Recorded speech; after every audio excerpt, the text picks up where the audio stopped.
തെരഞ്ഞെടുപ്പ് സമയങ്ങളിൽ വന്നിരിക്കുന്ന ചില സമ്മർദ്ദങ്ങളുണ്ടല്ലോ. ഈ രാഹുൽ മാങ്കൂട്ടത്തിൽ വിഷയത്തിൽ അദ്ദേഹം എടുത്ത നിലപാട് ഒറ്റയ്ക്കൊരു നിലപാടായി തന്നെ കരുതേണ്ടി വരും. ആ സമയത്ത് പല നേതാക്കളും അതിൽ ഉറച്ചൊരു തീരുമാനം പറയാതെയും മാറി മാറി നിൽക്കുമ്പോഴും അതിൽ ഇങ്ങനെ ഒരാൾ ഇനി വേണ്ട എന്ന തീരുമാനം സ്ത്രീപക്ഷത്ത് നിന്നുകൊണ്ട് തീരുമാനം എടുത്തത് വി ഡി സതീശനാണ്. അതിൽ അദ്ദേഹത്തിന് വലിയ നഷ്ടം, അദ്ദേഹത്തിനെ പിന്തുണയ്ക്കുന്ന പലരും മാറിപ്പോകുന്ന സാഹചര്യം കൂടി ഉണ്ടായിട്ടുണ്ട്. പക്ഷേ അതിൽ നിൽക്കുകയായിരുന്നു. ഇനി പി.വി. അൻവറിന് നിലമ്പൂരിൽ സങ്കടത്തോടെയാണ്, മനസ്സില്ലാ മനസ്സോടെയാണ് ആ തീരുമാനം. എന്തൊക്കെയാണ് സുനിൽ വായത്തോടെ പറയാതിരിക്കും.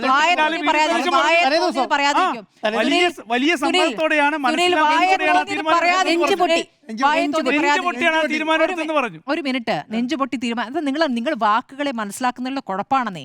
നെഞ്ചുപൊട്ടി തീരുമാനം എടുക്കുകയാണെന്ന് പറയുന്നതിന്റെ കാരണം അടുപ്പമുണ്ടായിരുന്ന ഒരു യുവ നേതാവ്, കൂടെ കൊണ്ടു നടന്നിരുന്ന യുവാവാണ്.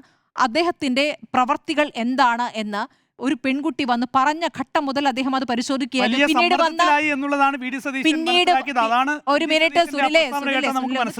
പിന്നീട് വന്ന വിവരങ്ങളുടെ അടിസ്ഥാനത്തിലാണ് ഇങ്ങനെ ഒരാൾ വേണ്ടെന്ന തീരുമാനം എടുത്ത് ആ തീരുമാനം നടപ്പാക്കുകയും ചെയ്തു.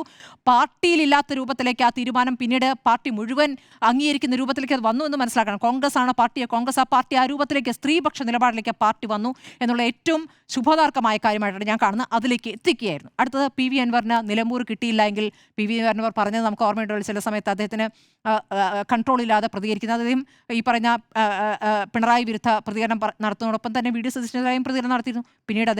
പിന്നീട് ബേപ്പൂരിലേക്ക് മത്സരിക്കുന്നത് എങ്ങനെയാണ്? ഈ പറഞ്ഞ വി ഡി സതീശന്റെ അനുഗ്രഹത്തോടു കൂടി തന്നെ അവിടേക്ക് എത്താൻ കഴിയുന്നുണ്ട്. അപ്പോൾ ആ രൂപത്തിൽ പിന്നീട് ചർച്ചകൾ മാറ്റുന്നതിലും ഒരു പ്രധാനപ്പെട്ട പങ്ക് വഹിച്ചു. അടുത്താണ് നിങ്ങൾ പ്രധാനപ്പെട്ടായി കാണുന്നത്, തങ്ങളാണ് യഥാർത്ഥ ഇടതുപക്ഷം എന്ന് പറയുമ്പോൾ ഇടതുപക്ഷത്തിനകത്തെ CPM വിരുദ്ധ, അല്ലെങ്കിൽ CPMന്റെ ഇപ്പോഴത്തെ നിലപാടുകളിൽ വലിയ വിഷമമുള്ള, വലിയ എതിർപ്പുള്ള കുറച്ചു പേരെയെങ്കിലും പുറത്തേക്ക് എത്തിക്കാൻ കഴിഞ്ഞു എന്നുള്ളതും പ്രധാനപ്പെട്ട ഘടകമാണെന്നേ.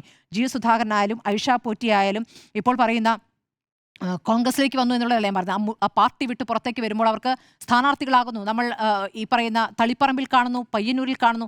ഇതൊക്കെ തന്നെയും ഈ തരത്തിലുള്ള വീഡിയോയുടെ ഒരു എഫക്റ്റ് അതിൽ ഉണ്ട് എന്നുള്ളതാണ് ഞാൻ കാണുന്നത്. അപ്പോൾ ആ രൂപത്തിലേക്ക് മാറാൻ ഇടതുപക്ഷത്തിന് കൂടി, യഥാർത്ഥ ഇടതുപക്ഷത്തിന് സ്വീകാര്യനായി വി ഡി സതീശൻ മാറുന്നു എന്നുള്ളതും കൂടുതൽ ആളുകളെ ചേർത്ത് വെക്കാൻ ആ തരത്തിൽ ഒരു സംഘടനാ പാഠവും അദ്ദേഹം അതിൽ പ്രകടമാക്കിയാണ്.